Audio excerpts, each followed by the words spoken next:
शहर के शोर शराबे से दूर पुराना सा गांव था पालनपुर। गांव के नुक्कड़ पर एक छोटा सा बेतरतीब सा ढाबा था। यहीं हर शाम मिट्टी के चूल्हे पर एक पुराना काला पड़ा लोहे का तवा सजता था और उस तवे की पहचान थी मटन कलेजी। ढाबे के मालिक थे उस्ताद अली। 60 के पार, सफेद दाढ़ी, माथे पर मेहनत की लकीरें और आंखें जिनमें बीते कल की एक नमी हमेशा ठहरी रहती थी। उस्ताद अली का पहला ग्राहक हमेशा गोपाल होता था।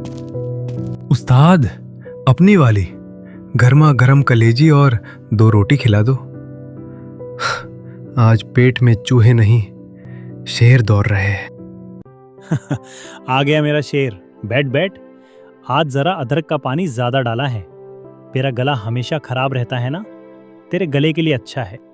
बूढ़ी अम्मा जो ढाबे के पास एक पेड़ के नीचे फूल बेचती थी। एक दिन वो बूढ़ी अम्मा उस्ताद अली के पास आकर बैठी और बोली, अली बेटा, ये 20 रुपए की मटन कलेजी में कब तक घाटा सहोगे? कम से कम 40 तो कर दो। अम्मा, 20 रुपए ही मेरी कमाई है। ये दाम मैंने नहीं, वक्त ने तय किया है। आप बस दुआ देना ये तवा कभी ठंडा ना पड़े। तभी रिक्शा वाला सलीम आता है जो रोज मटन कलेजी खाकर अपनी दिन भर की थकान मिटाता है।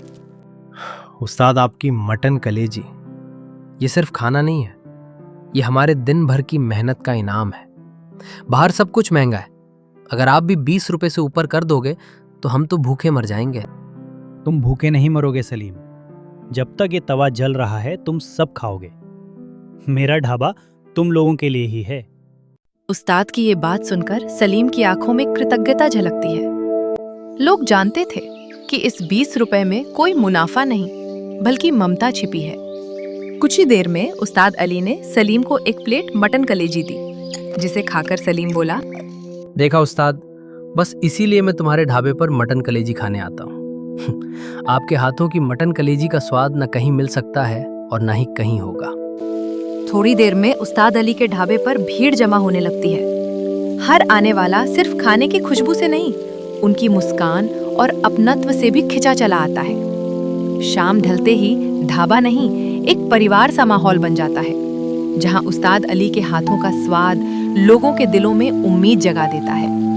कुछ दिन बाद गोपाल फिर से आया और उसने उस्ताद अली से एक सवाल पूछा। उस्ताद, सब कहते हैं कि आप बड़े होटल के शेफ थे, सोने की अंगूठी भी पहनते थे, फिर ये 20 रुपए का ढाबा क्यों? मुझे तो लगता है ये आपका कोई राज है। राज? हाँ है, मगर वो कलेजी से ज्यादा पेट की भूख में छिपा है। तू जा, देर हो रही है, कल आना। रात को गोपाल चुपचाप उस्ताद का पीछा करता है जब वह अपनी पुरानी झोपड़ी की ओर जा रहे थे।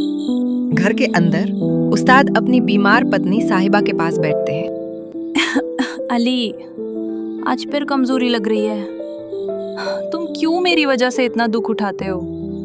कल डॉक्टर ने कहा था बड़ी जांच करानी होगी, उसके लिए पैसे। साहिबा, तुम मेरी रानी हो। मैं तुम्हारी दवाइयों के लिए जमीन बेच दूंगा, मगर तुम ठीक हो जाओगी। और हाँ, आज भी 20 रुपए में ही खिलाया, पर मेरे हाथ की दुआ उसमें ज्यादा थी। तुम्हारा दिल इतना बड़ा है अली, तुम दुनिया का सारा खाना मुफ्त में खिला दोगे। मैं जानती हूँ तुम रफीक को भूल नहीं पाए। चुप, उसका नाम मत लो। वो मेरी गलती थी, मैं उसे बचा नहीं पाया। अब मैं इस 20 रुपए की कलेजी से हर भूखे को बचाऊंगा। बाहर छिपकर खड़ा गोपाल कलेजी के पीछे छिपे इस परिवार के दर्द को देखकर सदमे में था। उसे एहसास हुआ कि उस्ताद का हर 20 रुपए का प्लेट उनकी पत्नी की दवाई और बेटे की याद से जुड़ा है। अगले दिन गोपाल ढाबे पर आया, कलेजी की प्लेट ली और इस बार 20 रुपए के साथ एक 500 का नोट भी उस्ताद की प्लेट में रख दिया। ये क्या कर रहा है गोपाल? मैंने कहा ना 20 रुपए।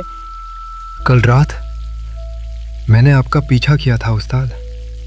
ये 500 रुपए आपकी साहिबा की दवाइयों के लिए है। प्लीज मना मत करना। आपने मुझे इंसानियत का स्वाद चखाया है, इसकी कोई कीमत नहीं। भीड़ इकट्ठा हो गई। बूढ़ी अम्मा, रिक्शा वाला सलीम, सब हैरान थे। उस्ताद अली ने गहरी सांस ली और तवा पलटते हुए बोलना शुरू किया। गोपाल और तुम सब लोग सुनो, ये 20 रुपए का दाम यूं ही नहीं रखा गया। ये मेरे बेटे रफीक की आखिरी याद है। कई साल पहले जब मैं बड़ा शेफ था, मेरा बेटा रफीक, उसे मेरे हाथ की कलेजी बहुत पसंद थी। एक दिन वो स्कूल से भागकर मेरे होटल आया। उसकी जेब में सिर्फ 20 रुपए थे। उसने मुझसे कहा, अब्बू, मेरे पास सिर्फ 20 रुपए हैं। आप मुझे अपनी सबसे बेहतरीन, सबसे स्वादिष्ट कलेजी खिलाओगे?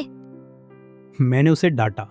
मैंने कहा, अबे पागल, ये 5 सितारा होटल है, 20 रुपए में क्या आएगा? जा अपने दोस्तों के साथ खेल। रफीक रोता हुआ चला गया। उसी दिन शाम को एक एक्सीडेंट में रफीक चला गया। वो 20 रुपए उसकी जेब से मिले। उस नोट पर चॉकलेट के धब्बे थे। वो 20 रुपए जिसने मुझे बाप होने का फर्ज याद दिलाया। मैंने सब छोड़ दिया, दौलत, होटल, सब। मैंने रफीक से वादा किया कि अब मेरे हाथ का बेहतरीन खाना इस शहर के हर भूखे बच्चे को सिर्फ 20 रुपए में मिलेगा, ताकि कोई गरीब बाप अपने बेटे को पैसों की वजह से भूखा ना लौटाए। सन्नाटा छा गया। सलीम रिक्शा वाला अपनी आंखें पोंछता है। बूढ़ी अम्मा उठकर उस्ताद को गले लगाती हैं। अली बेटा, तूने तो दूसरों के पेट भरने के लिए अपना सारा दर्द कलेजी में मिला दिया। आज पता चला तेरी कलेजी में गोश्त से ज्यादा रूह है। उस्ताद, हमें माफ़ कर दो कि हमने कभी शक भी किया। आज से हम सब आपके ग्राहक नहीं, आपका परिवार है। तभी बस्ती के कुछ बच्चे जो रोज कलेजी खाने आते थे, उस्ताद के पास आकर खड़े हो जाते हैं। एक छोटा बच्चा जिसका नाम राजू था, अपने गुल्लक से निकाले हुए 20 रुपए उस्ताद को देता है। उस्ताद, मेरे पास यही 20 रुपए है। आप मेरी माँ को दे दो जो बीमार है, और मेरी कलेजी कल खिला देना। उस्ताद उस बच्चे को कलेजी खिलाते हैं और फिर उसके 20 रुपए वापस कर देते हैं। नहीं बेटा, तूने जो दिया वो मेरे लिए लाखों की दौलत है, पर ये 20 रुपए सिर्फ रफीक के लिए हैं। आज तो मुफ्त में खा, तेरी माँ जल्दी ठीक हो जाएगी। उस्ताद अली ने उस रात तवे को फिर से पलटा। कलेजी की खुशबू आज हवा में पिता के प्यार और समाज के सहयोग का संदेश दे रही थी। वो 20 रुपए अब बस्ती की सबसे पवित्र कीमत बन गए थे। उस्ताद अली जानते थे, जब तक वो ये वादा निभा रहे हैं, उनका बेटा रफीक और उनकी पत्नी साहिबा दोनों ही खुश रहेंगे। 20 रुपए की कलेजी उन्हें वो सुकून दे रही थी जो लाखों के होटल से भी नहीं मिला।